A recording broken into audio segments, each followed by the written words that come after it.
Every great personal brand starts with imitation. Okay, so you start by doing content research, you look at what others are doing, you look at their content ideas, what's popping up for them, what's getting traction, you imitate and you iterate. That works to build the foundation, but it doesn't to build an actual long-lasting personal brand that stands out. You're not gonna stand out if you're effectively talking about the same exact thing that everybody else is talking about. Sure, that will get you attention, and that's how we start, that's how we build the foundation, that's how you build your first portion of the personal brand. Everybody starts from iteration and imitation. That goes for everything. Even if the most creative fields, even the biggest artists start by learning the basics. Even Picasso started by learning how to do Renaissance paintings first, before getting the Cubism or whatever it is. I'm not an art expert, to be honest. So the old way, or the base way, because we still start from this to at least get going with your personal brand, is content ideation. The new way, or the next step, how we evolve, is by having a deep market understanding. So truly understand what our ideal audience wants to see from the content. So we're going to talk about two very specific points. The first is how you make your content research 10 times more powerful, in the sense of how do you find content ideas that truly speak to your ideal client. And the second one will be how to go one step further with your content to become the industry leader. So again, how do you stand out? How do you start by imitation, but then eventually create your own unique thing? So first part, taking content research to the next step. You start from looking at others when you don't have data. You're starting from scratch, you're starting from a blank Instagram page. You have no clue what to create content about. You start by looking at others. But once you build your personal brand and it attracts clients for you, you do have additional data to do research on. The data that you have is not just the public data from the other accounts of other personal brands in a similar niche or other people that are doing something similar to you. You have more data, which are the clients and the people that are interacting with you, okay? More specifically, where should you search? Your comment section. You got your DMs. You got sales calls that are coming from this content that you're creating. You got your onboarding process. So what question, what doubts, where are your clients lost even once they join your program? And you got your clients. As they go through your program, as they learn from you, or as they implement whatever solution you provide. This is also to give you a perspective on how we think about it and where you should go and pick your data. Normally, you will have somewhat of a spectrum here, okay? Because obviously you have more quantity of data here, okay? You obviously will have more information in your comment section, in your DMs, than what you get from your clients. You will have inevitably more people that are in your DMs compared to clients that you have, unless you know something that I don't about sales. But as a consequence, obviously, the quality of the data will be very different, okay? So your clients will be the best piece of data that you get. If you can start from there, you will want to start from there, because these are literally people that already paid you money. What's better than that to do the research on what you should create content about? What solves their doubts? What solves the doubts of people that are exactly the same as who you want to attract more of? And you move down this ladder. Because obviously, if you're just starting out, let's say you have a few clients, you have 5, 10 clients, especially if you sell very high ticket, and that's more than enough to have a very solid business. You might not have enough data here, so you can start looking at other steps, okay? Maybe they don't have a lot of questions for you, but what are their doubts in their onboarding process? What are the doubts of every single person that hops on a sales call? Not necessarily everybody will close. You will have more sales call in that sense as a consequence, unless you have a 100% close rate, which again, it's very unlikely. And so you can get information from here, you can get information from your DMs, you can get information from your comment section. Look at what people are saying under your videos. What do they like? What do they not like? What doubts do they still have after they watch the videos? This is more information that goes beyond that part of just collecting what viral videos perform well for other people. What data exactly are we pulling from? So this is to give you like very tangible things to think about. What questions do they have? What misconceptions do they have? What do they believe that's not actually true? What topics don't they understand? I always do this. I host the group calls in our community, and I always take notes and pay attention to what questions people have. There are some very interesting doubts that you pick from there. I had, for example, this conversation recently with one of our clients where we were going through his videos, and we realized that the call to action was so abrupt in the videos. Like, it didn't have anything to do with what the video was talking about. And so his retention rate was going out like this in the end, in the last part of the video. So I just told him, hey, here it doesn't make any sense, the call to action. Either connect it better or just cut it out. And he was like, wait a second. Like you guys and everybody that talks about content says you need to have a hook, the value, and then the call to action. So I just assumed that was the case. I was like, whoa, this is a misconception from someone that paid us money. And he had this realization. He was like, whoa, I never thought about it this way. So I should cut out the call to action if it doesn't fit well with the video, or find a way to actually make it flow well so that I don't drop the retention so much and risk losing on so many more views and followers just because of that. And he had this realization live there with me. I was like, this is a good piece of content. Like if I'll make it, there will be probably someone else that had a similar doubt before, or maybe they didn't have the doubt and they just put call to action in all of their videos. And if they go through this process that I went live through with this person, will realize and will think, whoa, like this guys really know something else on top of all of the other people that talk about content, because everybody was telling me to just put a call to action. And so think about this specifically. Think about what situations you have with your clients in which you can extrapolate data like this. And then do this, not just for your clients, as I was saying, but also go through your DMs. Whether that be you or your appointment setter, look at the questions that people have. And brainstorm with your appointment setter if you have an appointment setter or someone that's sitting in your DMs, even if it's just an assistant that's reading your DMs for you, if you have a lot of DMs and a lot of volume there. What are people saying? This is something that we do with our appointment setter, Jonathan, that's there. Like we have briefings and meetings together in which the sales team communicate with the marketing team. In this case, he's the sales team and we are the marketing team, right? And we talk, hey, what are people saying in the content, but also like in the DMs? What are the doubts? What are the problems that they're having? Why are they closing, or are they interested in booking a call with us? Or why are they not? Collect all of the data and feed it to AI. We have AI now, super easy. You can literally just like, we did this in the past, also for our marketing in general, but for our content specifically. Take the transcripts of all of your sales calls, throw them in Claude. Ask it to rank based on these things that I was saying, okay? So if you haven't, you can take a picture if you want or this. You'll get also the recording of the mastermind, so you can also take it from there. Feed it this, tell it, hey, these are all the transcripts of my sales calls, for example. Or if you have even just like, have your appointment setter screenshot a bunch of conversation and feed them to Claude and ask, what are the questions that they have? What are the misconceptions that they have? What do they believe that's not actually true? Like, where can I make them have a mindset shift? What topics don't they understand? Like, is there something that I'm not talking about in my content at all, but that everybody's asking me about? Here, we're not coming up with original content because we're using data. I want you guys to understand this because it's where I don't want it to create a misconception or a misunderstanding compared to the method that we teach. We teach you to do research, look at other creators, and look at big outliers.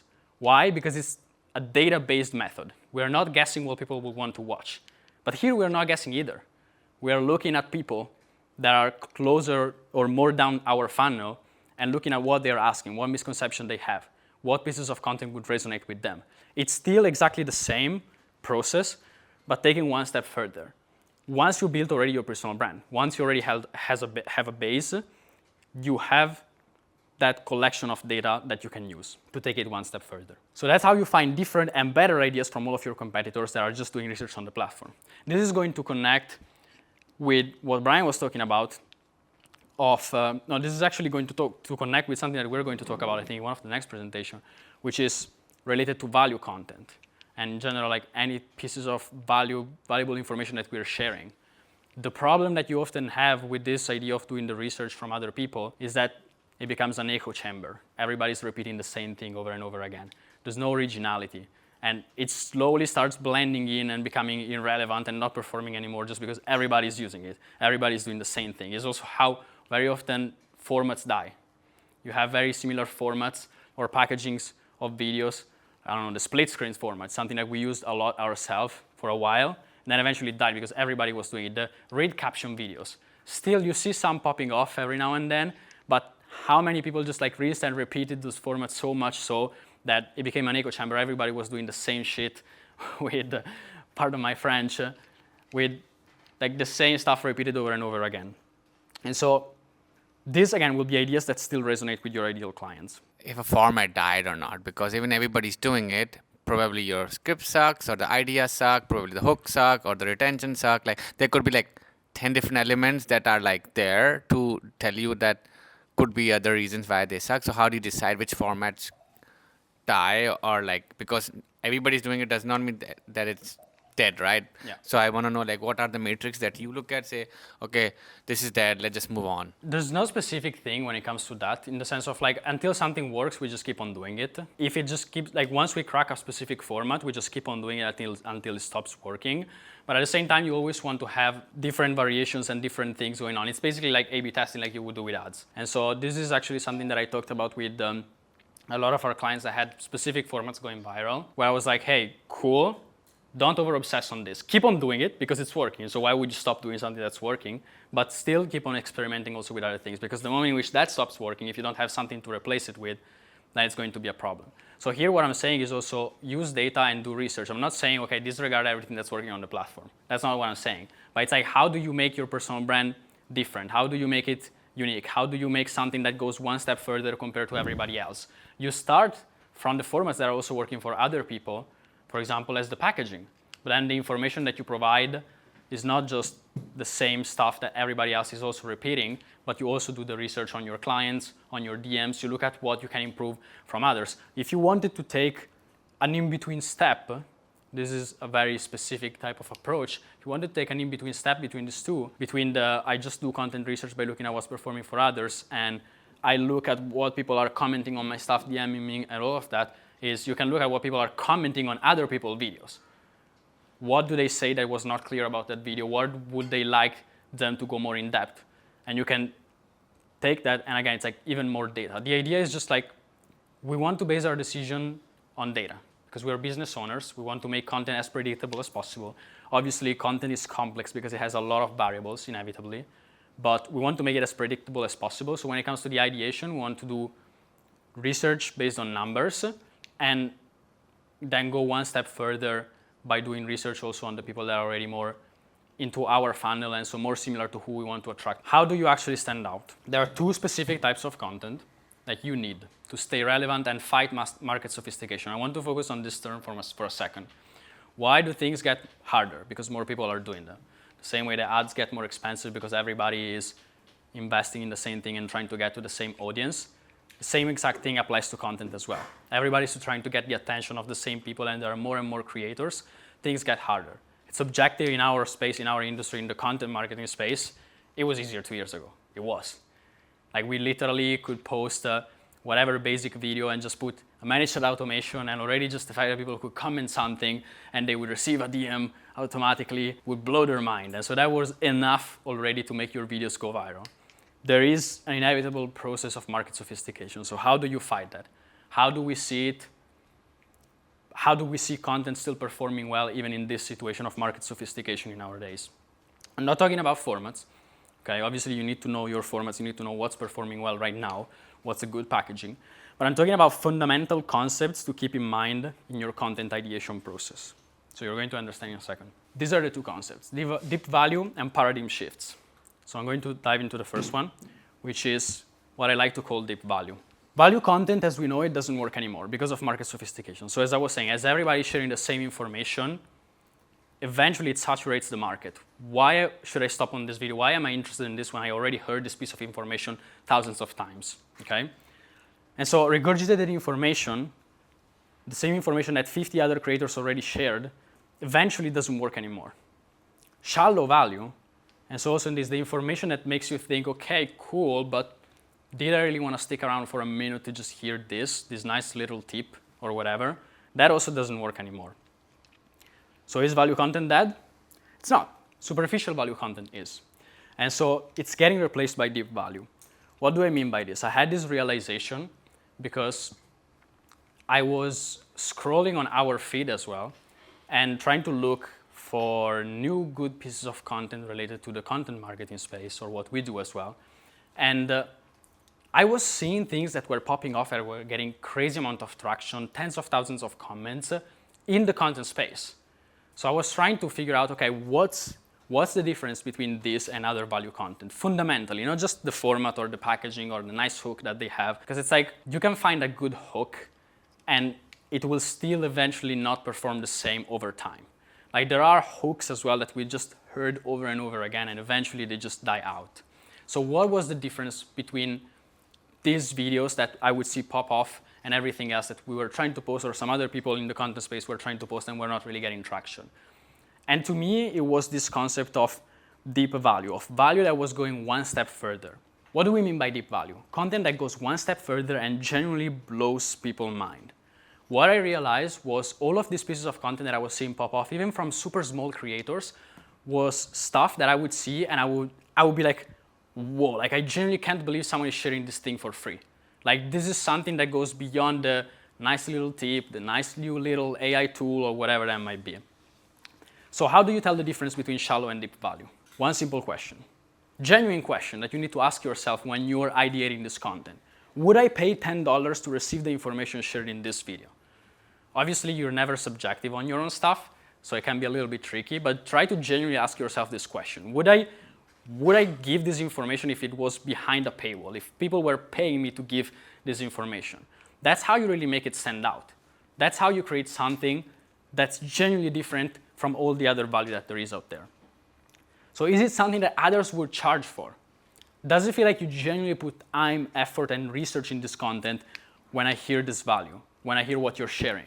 Or does it just feel like it was put together in 5 minutes to fill a gap in your content calendar? Because oftentimes that's the situation. That's why the value content stops working. We had this issue in the past as well for us ourselves. Whenever our reviews drop, whenever we get a little bit less traction in the content, it's always because we realized that we started going on autopilot. We're just like, we need to post once a day, so let's just do something. Let's just like do research in 5 minutes, find something, write a script, knock it out, and just we fill the calendar at least. But that's when the content starts getting less and less traction. That's when you can't have something that will really outperform and get crazy amounts of traction and also genuinely like good conversions. So that's how you make content, value content that actually works, okay? The type of content number 2 that you need to make is paradigm shifts. This is also really important because this is also how you stand out compared to everybody else in your space. So I want to preface this with a little bit of a parenthesis. I think we can all relate to this sort of experience at some point in our life of whenever someone makes you see something in a different light. When someone gives you a different perspective on something that makes you think, whoa, I never thought about it this way. Like, it sticks in your mind. You think about that person every now and then, probably. I somehow did it probably already with this thing of the value content for you guys. It's like, I made you think about it in a different ways in like, is value content good? Is value content bad? Like, should we just not make value content anymore? And I give you this perspective of, hey, it's not value content the problem, it's the value that you're sharing. And if you go one step further and you share deep value, so you actually put research in it, that's how you can actually compete in a sophisticated market. And so if you can make someone go through a mindset shift, they will instantly view you in a different light and remember you. That's how you stand out. That's how you really stand out. What we've seen the best creators in saturated niches, because this is the key word here, okay? We're talking about building your brand for longevity. And eventually, every single space gets saturated. There are more and more people getting into it every single day. That's natural. That's the process. That's life. That's entropy. That's like the war that grows, and it gets more difficult over time. The people that stand out are the ones that take a common problem that people in their space face and change how people think about it. And so I want to bring these two examples because I think the people in these niches are the best ones that are doing. The fitness space is a great example of this. It's like, oh, the reason why you're not losing fat is not because of calorie deficit, it's because you never thought about this specific diet and the fact that our ancestors always... There's always somebody that comes up with a new idea. Now, whether we can debate if it's right, if it's wrong, like the point is, they make people see things in a different light. They give them a paradigm shift. They give them this idea of like, hey, it's not your fault. It's like people have been teaching you this wrong. And when I make you think about it in a different light, in a different way, oftentimes it's also when I create a problem, I create a doubt in you, and now I can fill that gap. Now I can solve that problem, just because I made you shift your perspective about it. Another example is B2C business space. Like whoever tries to sell those business opportunities or like make money online, how should I start? How should I make money? Like the classic thing of the business model. You can argue everything and against everything. If you take people even like Neiman Gadzhi are great examples of this. Look at these people, study these people, study how they can compete in the most saturated and competitive markets. They play with these mindset shifts. They make you realize, hey, the reason why you never made money online is because you were doing the wrong business model. Here's the problem with everything that you're trying. Here's why dropshipping is dead. Here's why the agency model doesn't work anymore and you should do this other thing instead. And they make you think of the same thing but in a different perspective, in a different light. As I was saying, another great example is what I just did with value content. I changed your paradigm. I didn't tell you, hey, value content is good. Most people right now in the content space as well are polarizing. They're either, hey, value content is absolutely alive, you just need to make more value. And there are people that are like, value content is dead, you need to gatekeep all of the information behind a paywall because otherwise people will never buy from you. And I'm like, none of these perspectives are true. It's like, there's market sophistication, which is a natural evolution of things. And as a consequence, you need to go one step further to blow people's mind. And now you're associating me with this new idea that you haven't heard from someone else because everybody's focused on value content is good, value content is bad. And I tell you, hey, actually, value content is bad if you do it wrong, but it's good if you do it right, and this is how you actually do it right.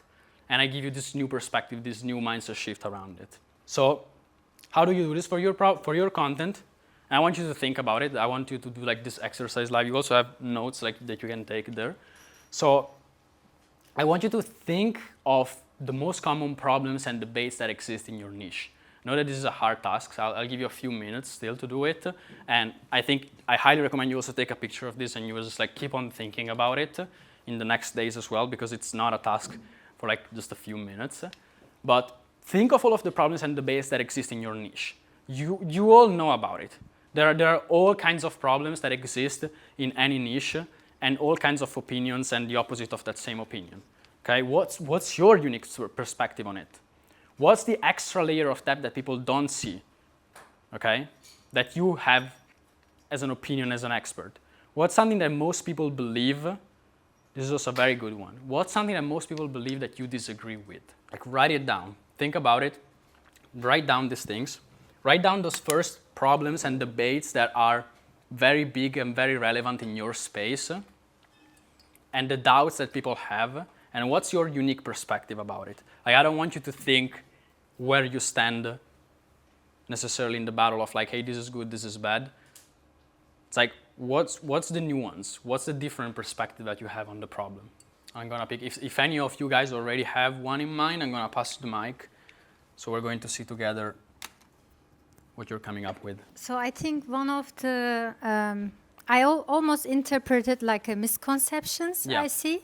So we talked about making health as a priority. Yeah. People think mostly, okay, if I'm not sick, I'm well, but health is actually a spectrum. Love it. So love it. In the middle, it's neutral, okay? Yeah. But on the left side, you can start to have signs, symptoms, and then until it becomes a disease. Love it. Or on the right side, you can educate yourself, get to know your body and you know how you feel. Yeah. And then thriving is a totally different level. Yeah. 100%. So that's what I'm 100%, trying to 100%. bring across. Sometimes it's even about giving people that level of awareness. Yeah. Because not everybody, as you were describing and you were also talking about with Brian before, not everybody is necessarily problem aware of like, hey, I have a health issue that I need to solve, how do I solve it? And they come to you. And so it's like making them realize this thing, this perspective, like, hey, health is not like I'm healthy, I'm unhealthy, it's a spectrum. And so it's like, maybe you experience these symptoms and you never thought about them as being a health problem, but they are. Now I put the doubt in your mind. Now you're also targeting and talking to people that a lot of the other types of content related to health don't speak to. Because if those types of content speak to a very problem-aware audience, they will not resonate with that. Yeah. So that's a very good perspective. Yeah, because thriving is a totally different level. Yes, 100%. That's a very good point. That's a very good different perspective. And you all as experts, you will have your unpopular opinions. You have your unique perspectives. You have the stuff that you believe that's bullshit about what everybody else is saying in the space. Talk about it. Share it. Okay? That's really how I want you to think about it. Anybody else that had something in mind? Yes, Gennaro, you can pass the mic. Yeah, I had like three. They're all connected to each other. Yes. So the first one is like, what's the unique perspective? It's like training AI like it was a human being. Mm-hmm. I think that people are extremely confused by the fact that AI is extremely intelligent. Yeah. Right? And so when they have the perception that they're talking to a genius, they're like, oh, it will figure it out. Yeah. But the point is that even if you're onboarding a new resource in your team, in your company, even if it's a genius, you still need to train it. Yes. Right? You don't go to a genius and you're like, oh, figure it out on your own. Yes. So what you can expect, and what's a reasonable thing to expect, is that they will get things faster. But you need to still give them context, enough repetition, and examples. Yes. And so sort of starting to see AI more like if it was a human being, it's a very good way to not be delusional when it comes to expectations. Yeah. You need to go through the same exact steps. It will do it faster, but you need to go through the same steps. Yeah. A follow-up to that would be that data structures need to be self-improving and self-healing. And what I mean by that is that people sort of already get that. That's why I put it on the extra layer, because we already got to the point where people understand that if you go to ChatGPT or whatever, you say, develop the next $1 billion app, do it well, no mistakes. They understand that doesn't work. Right? Deep research, please. And get it right the first time, or I fire you. Right? They already get that. I think a deeper level of understanding, and the way that the market solved that is by prompting. Yeah. But prompting would be the equivalent of having, again, a new resource, a new human resource, and instead of giving them a very brief, superficial understanding of what your company is about, you really have a very good 30 minutes onboarding session. But still, if you leave it at that, 3 months from now, a quarter later, it will not be relevant they will anymore. lose context. And so it's like hiring somebody and putting them in a separate room in your company while everything That's a very else good keeps comparison as well. Analogies. This is something especially for you, since you do very technical content. Play a lot with these analogies, because that's what make people understand. Because if you tell me data structures, I use AI and I'm lost anyway. Okay. Right? But if you tell me, it's like if you put an employee of yours in another room separate from the rest of the team and they never speak to anybody else, and I'm like, whoa. Okay, that makes a lot of sense. That's why the AIs are not acting like I want them to. Exactly. Like I think the translation of data structure would be context, right? Yeah. The context need to be self-improving and self-healing. And by self-improving, I mean you cannot like get them out of the room once in a week and say, hey, this is what happened in the company. They need to be able to have access to all your software stack and study your team. And self-healing, because contradictions will emerge, and you shouldn't be there trying to resolve them. Like even if you think about AI like human beings, it's like we need to sleep. And what is REM sleep? REM sleep is the opportunity we have to sort of resolve contradictions we accumulated during the day. And it's the same with AI. It's gonna get That's confused. also another very good analogy. You see, see, you're coming out. These are all very good content ideas. It was a very good exercise. So good for you. Amazing. And then as a consequence of all of that, which is what most people sort of believe, and I disagree with, is that the language model, the LLM, could be Claude or ChatGPT or whatever Chinese model, it doesn't really matter, right? Because it's the difference in IQ level of the human resource. Of course, higher IQ, slightly better, but not necessarily, right? Do you know how to manage them? Yeah. And so that's sort of the three levels I thought of. 100%. I love it. I think that's a very good perspective. And it's like, genuinely, me as a business owner that uses AI, but not definitely to the levels, obviously, that you do and what you help companies implement, I can already see this. I'm blown away by the value.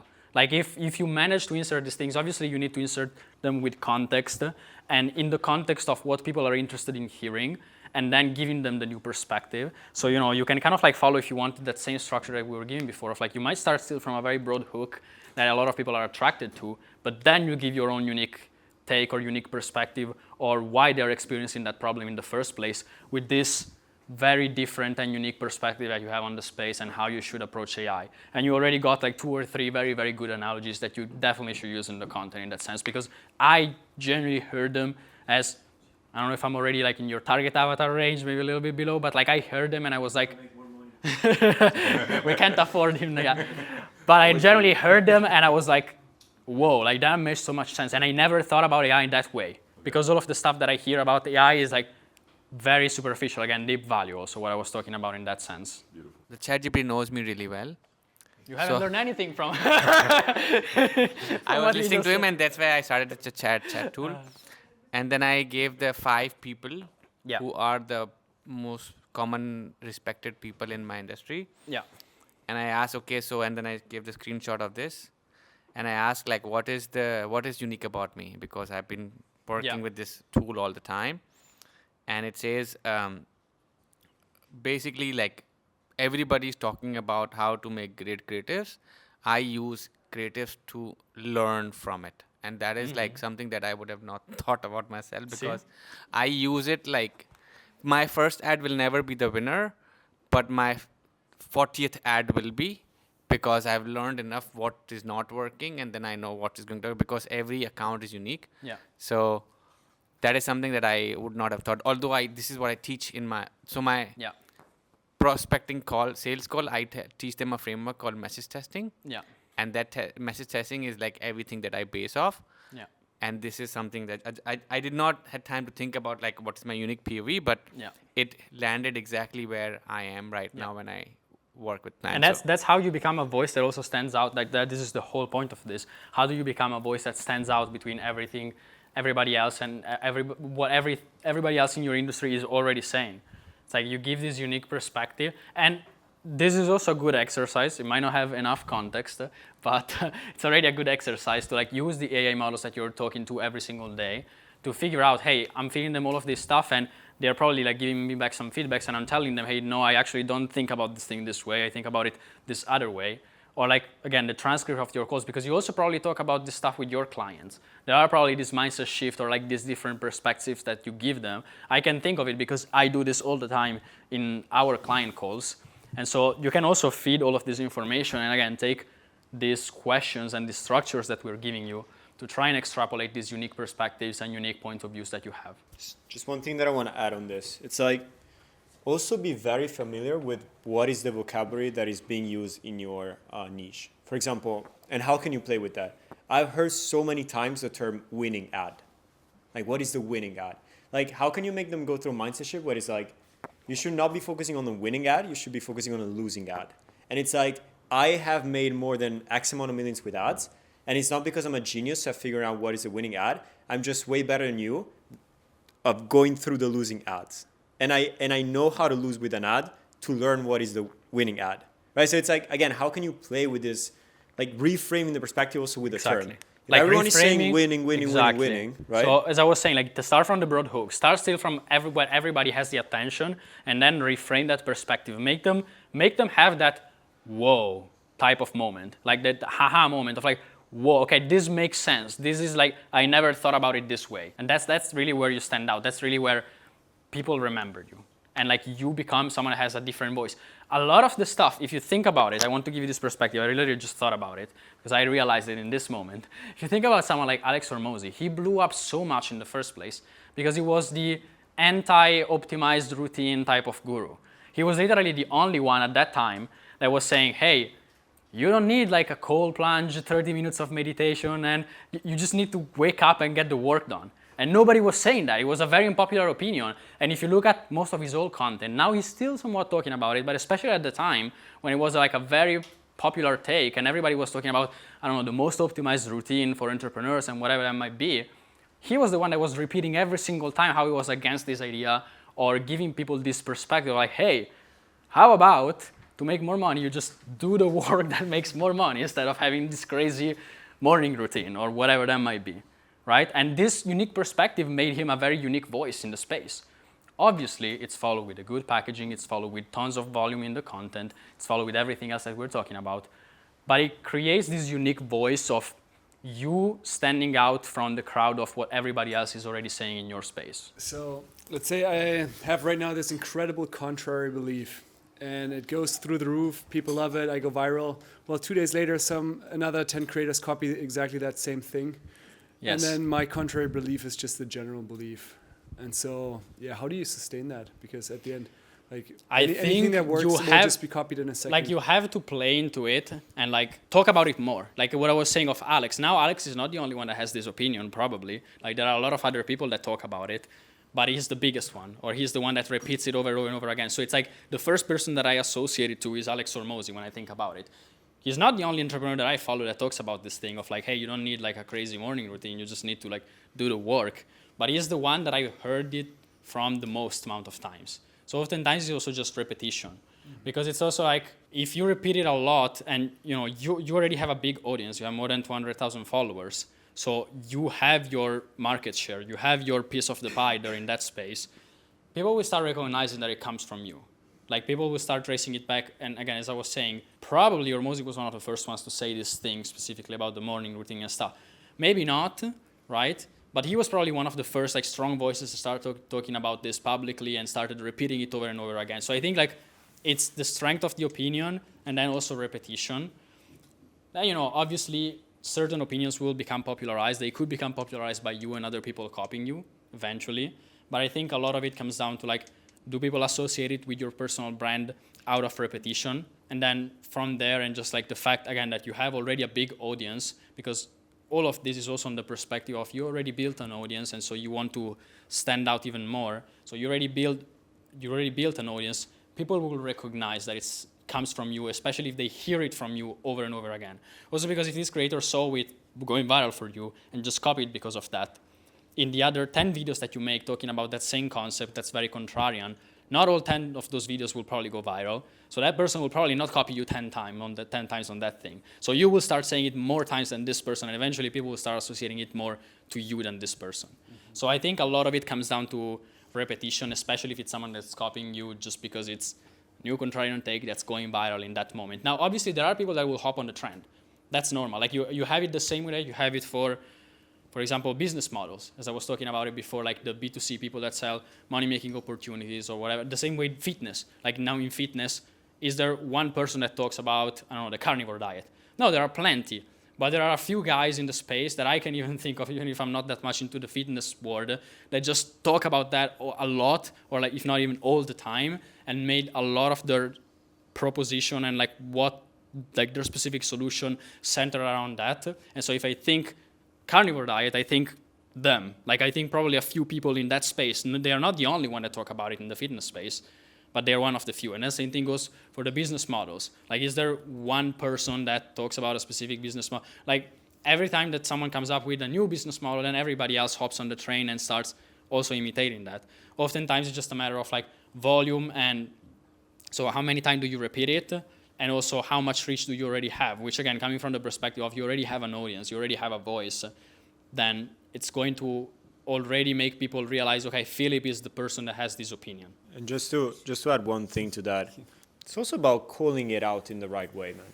It's like, if you bring up a point so strong that people start copying that angle and going viral with it, like take ownership of that.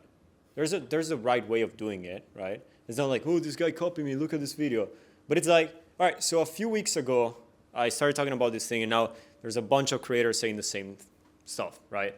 Now, let me tell you why I said that in the first place, or why I think this is happening, right? And there's creators doing this in multiple niches. It's like, it's calling out in the right way, right? But it's like, take ownership. It's like, I know from working with quite a lot of clients that come from the corporate world, they always say the importance of like not just doing the thing, stating that you did it. Right? And it's the same thing here. It's like you bring such an interesting angle. People start copying you because that angle is so strong. Make videos around the fact that people now are saying the same stuff because so many are resonating with that point. Like actually take ownership, and now when people will consume their content, it will not be enough, oh, another guy that speaks is like, oh, it's this guy that took inspiration from Philip because he said it first. Right? So use it to your advantage. Everybody can copy the ads, right? So I have two things. One thing I tell to the clients, what is so unfalsifiable that about your product that nobody can claim? That is one. And the other thing that I usually start thinking, there's somebody, a really smart person has started a creative course around it. The word is called ownable ideas that Brian was talking. What are your ownable ideas that you can own that other people can steal from you?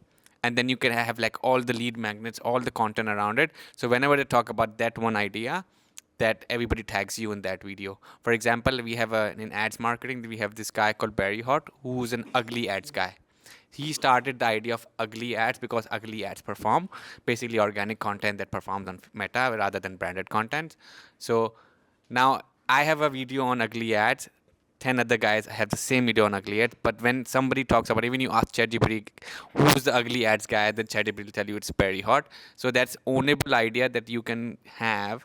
even if they can steal your video, but they can, even if they steal the idea as well, it still belongs to you because you have this one ownable idea that people can relate to you. I think that is like what I have only 466 followers, they have 450 followers, but this is what I usually obsess because ads are so easy to copy.